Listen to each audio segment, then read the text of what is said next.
Ramil L. Madriaga of legal age, Filipino and with address at care of Annex 2 BGMP Camp Bagong Diwa, Taguig City, after having been duly sworn in accordance with law, do hereby state: 1. I am currently a detainee at Camp Bagong Diwa, Taguig City, for charges of kidnapping, criminal case number RMNL-22-05157-CR and R-MNL-22-05158, pending before the Regional Trial Court, Branch 21, RTC Manila. 2. On November 29, 2025, I executed an affidavit which was subscribed and sworn to before Attorney Cynthia Biñas Pentonal on the same day. In my affidavit, I narrated my involvement with then President Rodrigo Roa Duterte, PRRD, his daughter Sara Duterte, Sara, other members of their family, and their close associates. More specifically, I provided a personal account of the various works I did for the aforementioned individuals, including campaign and organizing activities, intelligence gathering and sabotage, and transportation of large sums of money under the direct instructions of either PRD or Sara. 3. With my consent, my affidavit was submitted and referred to the Office of the Ombudsman through a letter dated December 15, 2025. 4. After I executed my affidavit, I learned that Sara denied any affiliation with me and that she has no personal or professional relationship with me. She added that she has never given me any instruction of any kind. 5. I received through my counsel a copy of complaint dated March 4, 2026, filed by Sara or BP Sara herself before the Office of the City Prosecutor, Taguig City, for perjury.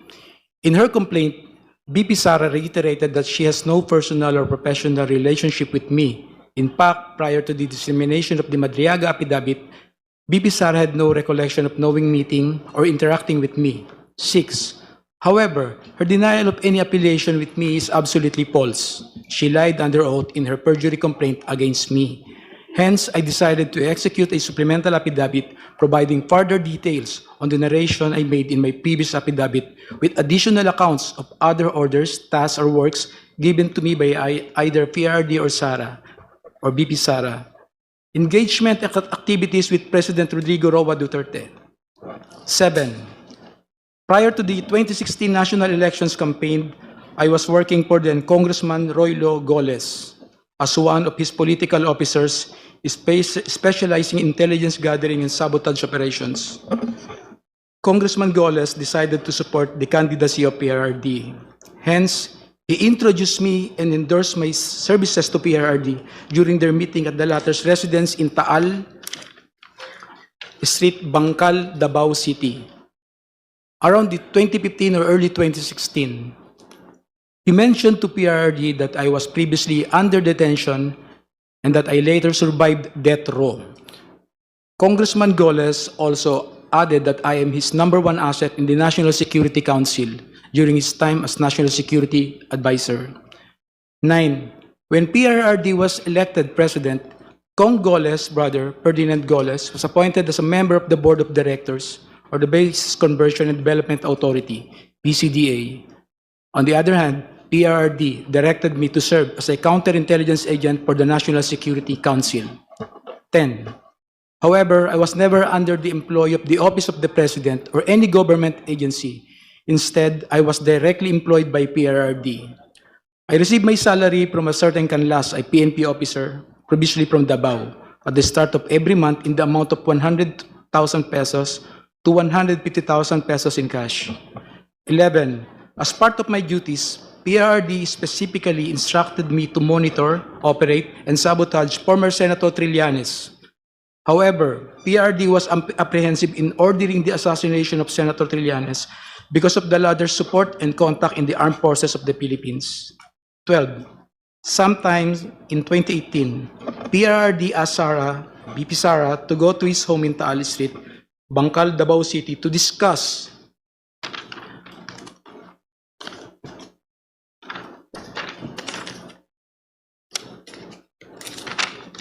upcoming local elections in Davao City, where BP Sara was going to run for re-election as mayor. During this meeting, PRRD introduced me to Sara and told me, "Ram, ikaw na bahala kay Inday." Since then, I have frequently met and discussed with BP Sara, then Mayor Sara, regarding various matters.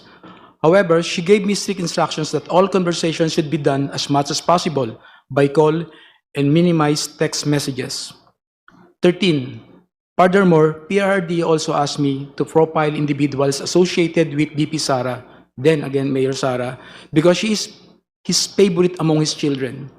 PRRD wanted BP Sara in politics instead of Paulo Duterte Pulong and Sebastian Duterte Baste, who he characterized as baliw and bading, respectively. Number 14, sometimes in 2021, PRRD gave me 25 million to purchase high-end motorcycles for Sara's use while she is in Metro Manila and other ordinary motorcycles for our group operations. 15, hence, I bought two 2021 model Harley-Davidson motorcycles from a dealership in Green Hills, EDSA for around 2,500,000 pesos, inclusive of accessories, and around 2 million pesos exclusive accessories, respectively. Both Harley-Davidson motorcycles were placed under the name of my son. I also purchased two 2021 model Ducati motorcycles from a dealership in Katipunan, Quezon City for around 3,500,000 pesos and around 2,300,000 pesos, respectively. In addition, I also bought accessories for these Ducati motorcycles in the total amount of 500,000 pesos. Both the Ducati motorcycles were placed under my name. 17. Lastly, I also purchased 7 Yamaha NMAX motorcycles for the operation of Initiative for Social Justice Innovation and Progress Pilipinas, or ISIP Pilipinas. The remaining money was distributed to my colleagues in ISIP Pilipinas. 18. All purchases of these motorcycles, including the aforementioned accessories, were paid in cash using the money given to me by PRRD. Custom magnetic lifter transaction with Attorney Manscarpio. Sometime in 2017 or 2018, PRRD told me to assist the husband of Sara, Attorney Manasseh Manscarpio, regarding a problem with the Bureau of Customs. However, no specific details were provided by PRRD. Thereafter, Attorney Mans called me. We later decided to meet in front of a coffee shop in Burgos Circle in Bonifacio Global City, Taguig City. During our conversation, he asked me to assist in facilitating the release of what he called construction equipment, which was plugged and confiscated by the Bureau of Customs. Attorney Mans gave me a contact person, a female lawyer, to coordinate with it regarding the BOC problem. After 2 days, I went to the BOC to meet the female lawyer to discuss the release of construction equipment. This time, I learned that the construction equipment was actually magnetic lifters. The same were confiscated because it contained a large amount of shabu. However, the female lawyer informed me that it was difficult to release the same because it was a hot item. 22. I reported this to Attorney Mans and we meet again in the same spot in BGC, Taguig City. This was the last time we met regarding the issue. Later, I learned that the content of the magnetic lifters is at least 500 kilograms of shabu worth 4.3 billion pesos were mysteriously missing. Dummy accounts and bank transaction of PRD. Despite only earning 100,000 pesos or to 150,000 pesos from my services to PRD, millions of pesos went through bank accounts opened for me by close associates of PRD. I admit that during PRD's term as president, I served as a dummy for the transfer of large amount of money.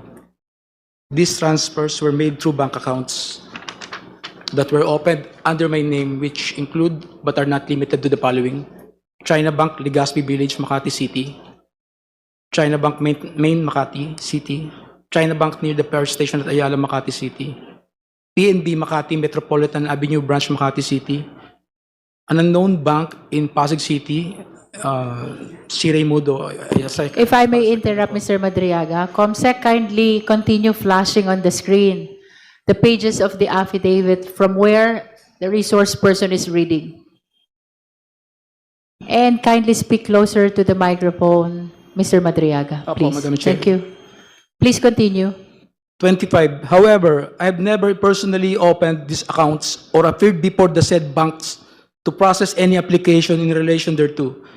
These were opened by people close to PRRD, who informed me that money will be transferred to these accounts for intelligence operation, and for laundering. I was later instructed to sign an entire checkbook where the amounts and pays are left blank. I agreed to do this because at the time I had complete trust in PRD and his close associates.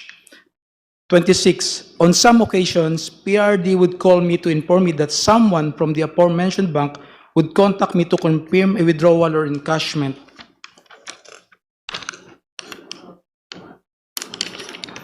Of checks, there were also instances that where PRD would instruct me to personally visit the said banks to pick up the money and bring it to Malacanang or to the designated individuals. I distinctly remember that PRD directed me on 3 separate occasions to pick up 100 million from a bank inside the mall in Lubao, Pampanga, which were all delivered to Malacanang.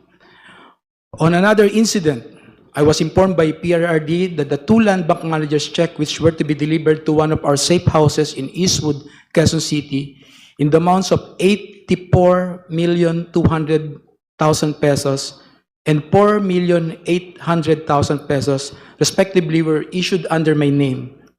Copies of the 2 land bank managers' checks are hereby attached as annexes A and A-1. 28. To prove the aforementioned allegations, I am willing to execute an affidavit, authorization, or any other document, and to perform all acts necessary for Committee on Justice of the House of Representatives or the courts to access the aforementioned bank accounts and all other bank accounts under my name. Term sharing and destabilization efforts. 29. Sometime in November 2021, PRD mentioned to me that Ferdinand Bongbong Marcos Jr. will run for the president while Sara will serve as his running mate. PRD added that a few months ago, BBM and Senator Amy Marcos visited him to discuss a possible alliance to the 2022 national elections. During this meeting, BBM was able to convince PRD to have Sara as BBM's vice president. However, they also agreed that by 2025, BBM will voluntarily step down to give way for a Sara presidency. After Sara took her oath as vice president, PRRD had a discussion with me, with retired generals of the Armed Forces of the Philippines, where I was also present regarding all the possible scenarios for unseating BBM by 2025. In case he reneged on his promise, the general objective was to ensure that PBBM will only serve less than 4 years of his term as president, so that Sara, upon assumption to the presidency, will still be eligible for the presidency in 2028. 31. I remember that one of the plans considered was to sabotage BBM's administration by using some of BBM's own men, either recommended by PRD for appointment or allied with the Dutertes, to reveal supposed corruption issues that will serve as a precursor for an impeachment complaint. 32. In the event that BBM will not voluntarily step down or hand over the presidency to Sara, extraordinary measures of overthrowing BBM will be considered, which include assassination, mass resignation of government officials, civil disobedience, and even an armed assault of Malacanang Palace. It was also considered by PRD to arrange assassination or armed hits of several government officials in order to cause massive civil unrest. The resulting civil unrest will be used as basis to organize a group of military officers to stage a coup. 33. One of my assignments was to recruit civil groups, schools, clubs, fraternities, criminal groups, and syndicates. Inday Sara is my president, ISIP, at 2022 national elections campaign. 34. In 2020, I was instructed by PRRD and Sara to help form a group to support Sara's candidacy for president in the 2022 national elections. Hence, I helped establish and register a non-profit corporation called Initiative for Social Justice Innovation and Progress, or ISIP Pilipinas, Incorporated. But to us supporters of Sara, ISIP actually stands for Inday Sara is my president. I helped establish ISIP together with some friends of BP Sara and alumni of San Sebastian College of Law, SSC Law, including Assistant Special Prosecutor Ryan Ray Kilala of the Office of the Ombudsman, and his wife, Aurea Fortuna Kilala. A screenshot of one of ISIP's video conference meetings where Sarah and Attorney Ryan were present is here to attach as Annex B. A photo of Attorney Reynold Monsayac wearing an Inday Sarah is my president is here to attach as Annex B-1. 35. I got close with Attorney Ryan, who was previously a professor of Sarah and former associate dean of SSC Law. He shared with me that Sarah was not particularly good in school, was often struggling with her academics and habitually rude and violent to other students. Hence, Attorney Ryan used his influence in San Sebastian College of Law to ensure that Sarah received passing grades despite her poor academic performance.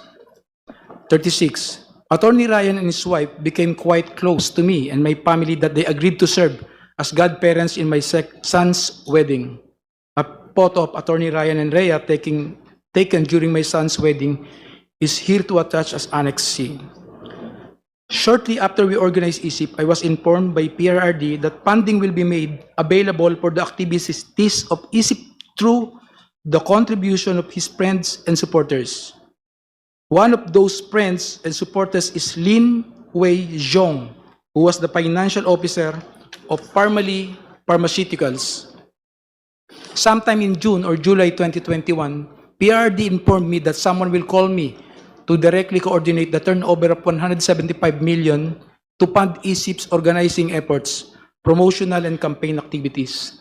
Thereafter, a man called me to proceed to the basement parking of Seda Hotel, Quezon City, to pick up the said amount.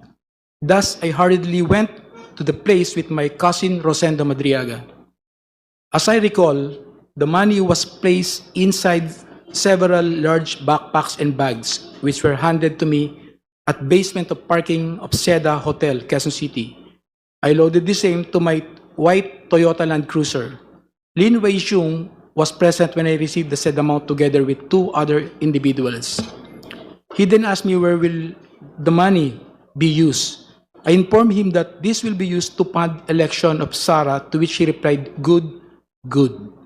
40. I directly brought this money to my house for safekeeping.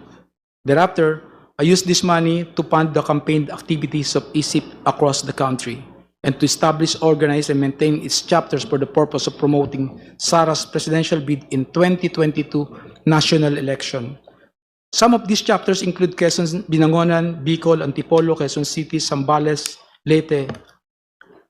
Photos of ISIP Pilipinas activities are here to attach as annexes D to D-7. 41.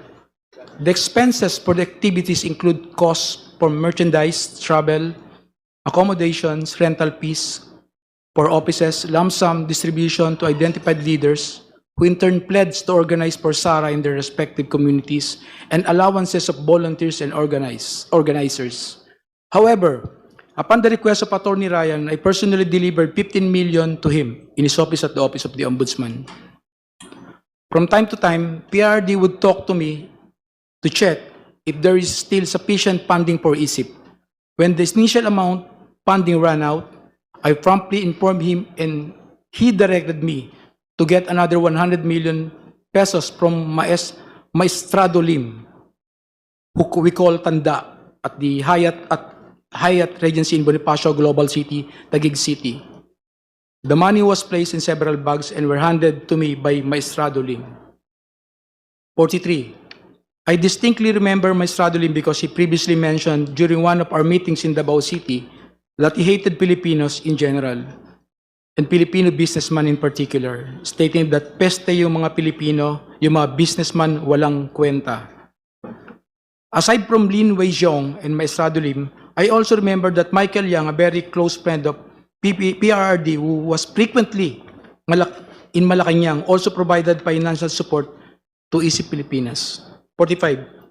On September 29, 2021, and despite our extensive campaign activities, I was informed by Sarah that she will no longer run for president and will instead run as BBM's vice president in 2022 elections. This decision caused deep frustration among the members of ISIP.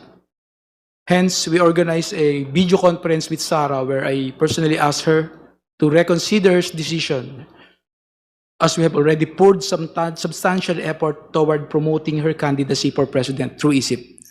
During our video conference, I also noticed the painting I personally gave her as a gift.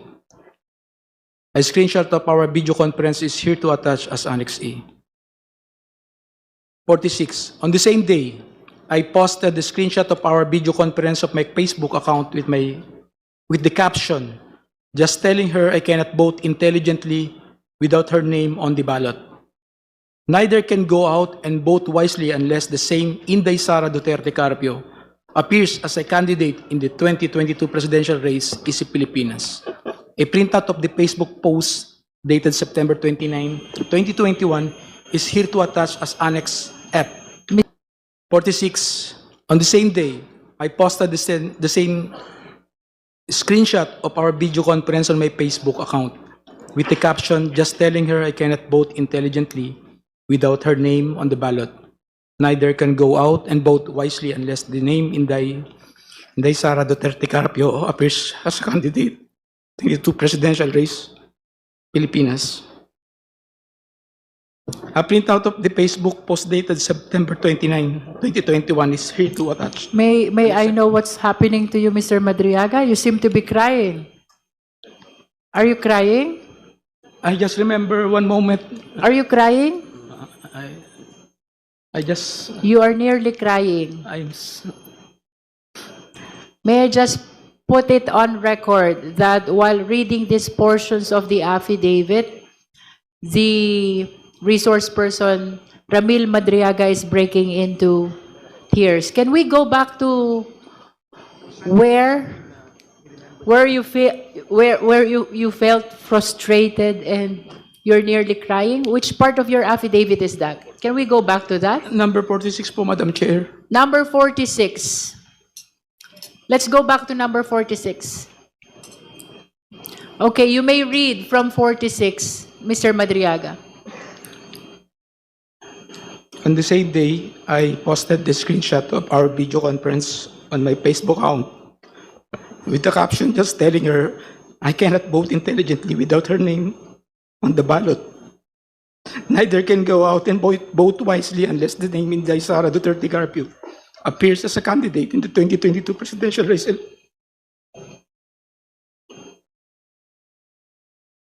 Would you like 47. to say something No, about why you are crying on this part of the affidavit? hindi naman, malungkot lang po. Malungkot. Okay, please proceed.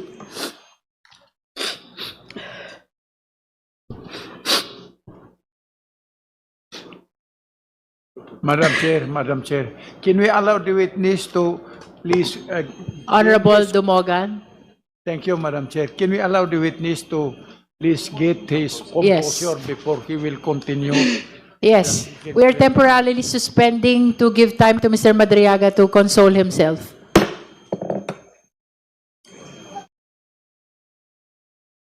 Vice President under the unity ticket.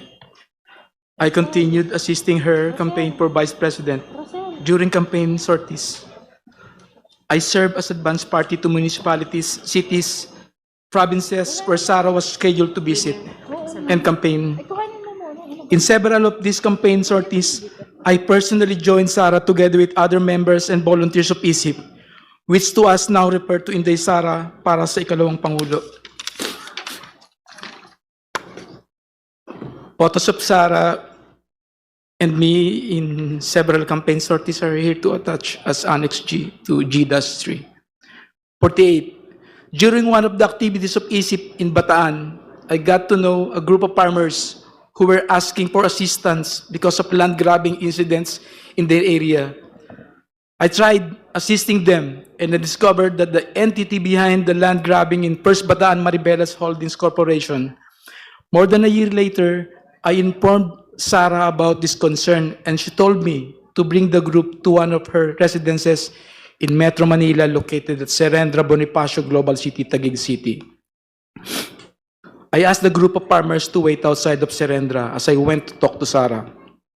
When I mentioned to Sarah the First Bataan Maribeles Holdings Corporation is the one involved in the land grabbing incidents, she told me that she cannot do anything and that she will no longer meet with the group of farmers. Through ISIP, I also came to know Attorney Reynold Monsayak, who likewise provided valuable support to ISIP. In recognition of his efforts, ISIP awarded him a certificate of recognition and appreciation at Nomu Bashu, Thomas Morato, Quezon City.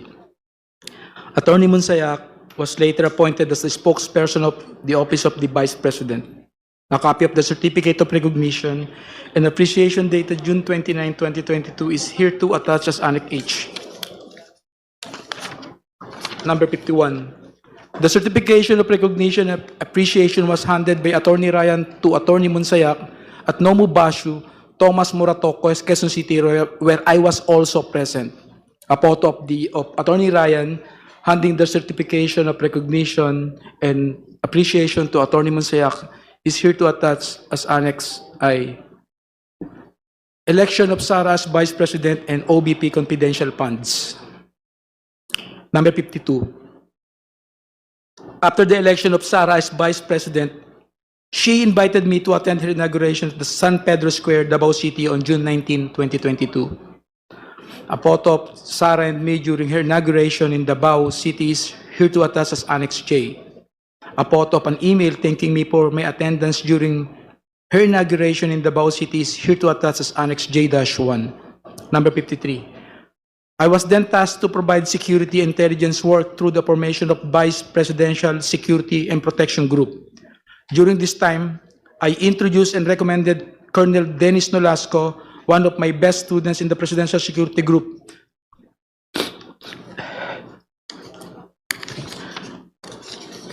to assist this matter. Number 54. Colonel Nolasco then tapped the services of Colonel Raymond Dante La Chica to head the BPSPG. Afterwards, I worked with both Colonels Nolasco and La Chica from July 2022 to April 2023 for tactical transport services, security of Sarah and other VIPs, handing and conveying and highly confidential information, and the transportation of large amount of money to several persons as instructed by Sarah.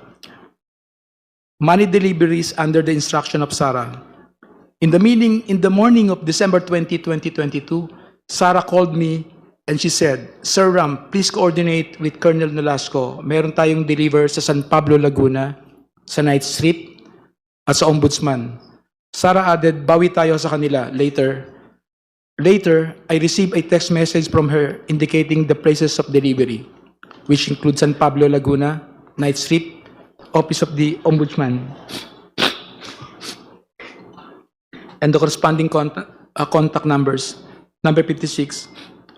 Later that morning, Colonel Nolasco sent me a text message directing me to go to the DepEd Central Office in Pasig City, beside Ultra at around 1:30 p.m. for the transport. Transport is a shorthand for delivery or transportation of large sums of money between Colonel Nolasco and me upon the instruction of Sarah. After receiving the text message, I hurriedly prepared and went to the DepEd Central Office together with 4 other individuals, Richard Babagay, Arman Villanueva, a certain Chip, and a certain Ruel. Number 58. Richard and I were aboard my blue Toyota FJ Cruiser, while Arman, Ruel, Noel, and Chip came in Toyota Grandia with the sticker Inday Sara Champura Duterte attached to both sides of the van.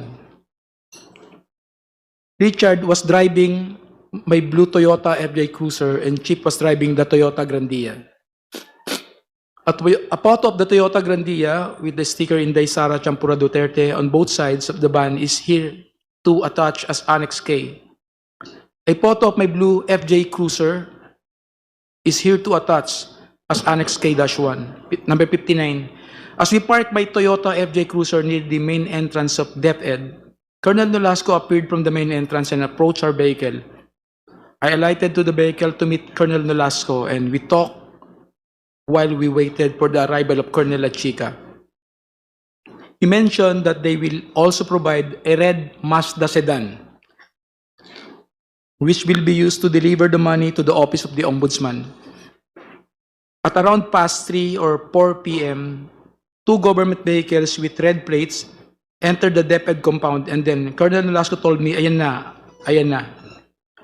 Colonel Achica appeared with a lady who I later learned to be Special Disbursement Officer Gina Acosta. Thereafter, 4 large dark bags were unloaded from the vehicles. 3 large dark bags and 1 lighter colored and relatively smaller bag. Colonel Nolasco told me that each bag contained around 30 million pesos to 35 million pesos. The 4 bags were brought to where Colonel Nolasco and I were standing, which was near my blue Toyota FJ. Afterwards, I signaled Arman and Richard to load the same to our vehicles. The two large dark bags were placed in the Toyota Grandia, and 1 large dark bag and 1 lighter colored bag were placed in my blue FJ Cruiser. The bags loaded to the Toyota Grandia were to be delivered separately to San Pablo, Laguna, and Nomu, Bashu, Tomas Morato, Quezon City on the same day. The remaining bags, initially loaded to my blue FJ Cruiser, were immediately transferred to the red Mazda sedan prior to our departure from the DepEd compound, and were to be delivered to the Ombudsman parking lot the following day. Then, the red Mazda sedan proceeded directly to my residence in Cainta, Rizal, and was driven by Noel. Before leaving DepEd Central Office, Colonel Nolasco told me to get my share from the said bags, and he and Colonel Achica have already taken theirs. Hence, I took 1 million pesos for myself from the lighter colored bag loaded to the red Mazda sedan. That's when I verified that the contents of the bags were bundles of cash in 1,000 denominations and packed in stacks of 1 million pesos, each tightly sealed in transparent plastic.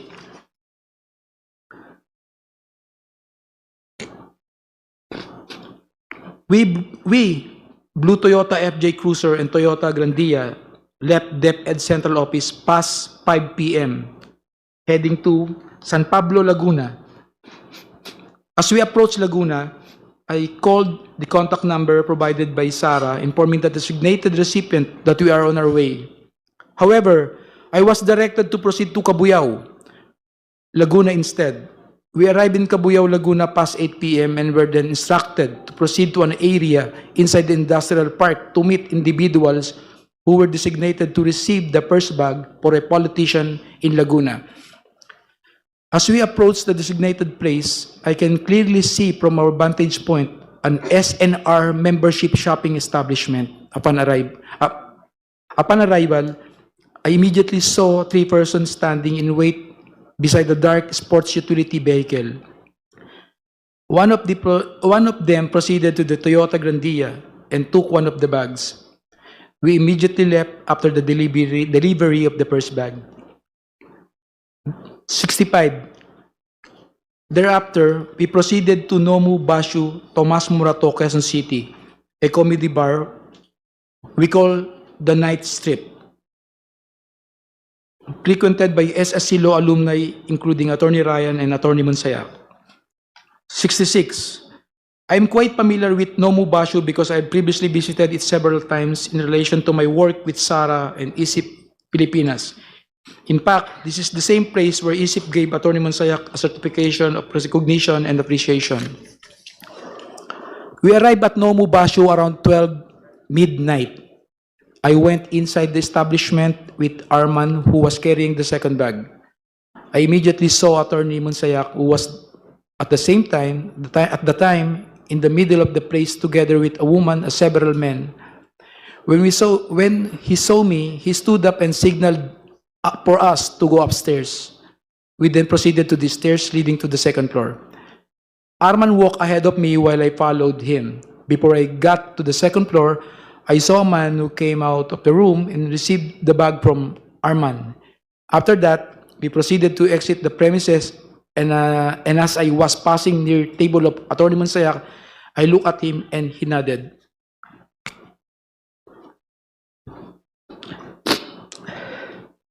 And we completed the delivery to Nomu Bashu.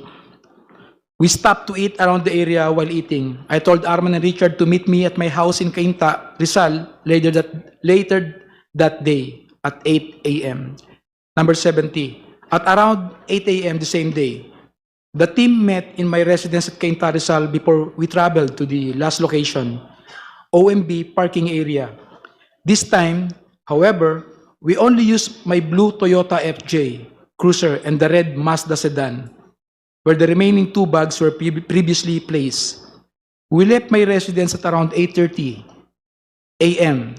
Richard was driving my blue Toyota FJ Cruiser, while Arman and another person, Noel, and he brought along were aboard the red Mazda sedan.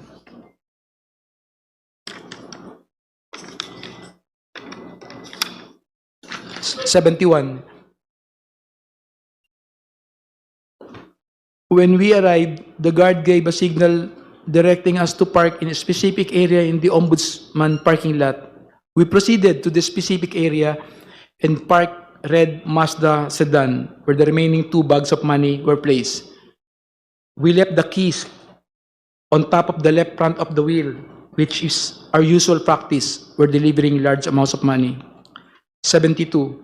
Previously and upon direct instructions sa PRD, Sarah, I've also delivered money to Ombudsman Samuel Martires or Tony Ryan, which I usually place inside an open trunk of a designated car. Number 73. After completing the last delivery, we left the Ombudsman compound aboard my blue Toyota FJ Cruiser. A few years later, I read from several media reports that 125 million OBP confidential funds in 2022 were reportedly utilized in just 11 days. This is wrong because I personally disposed the money in less than 24 hours. Sarah attempt to visit me at Annex 2 BJMP Camp Bagong Diwa.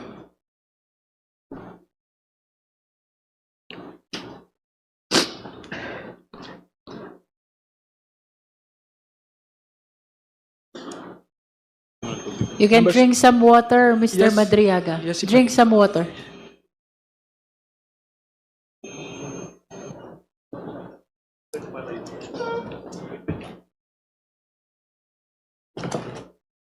Thank you po, sir.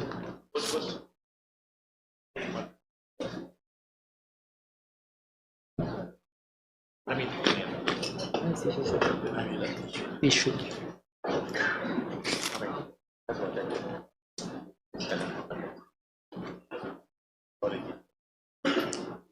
May I proceed, Madam Chair po? Feel free to start whenever you want.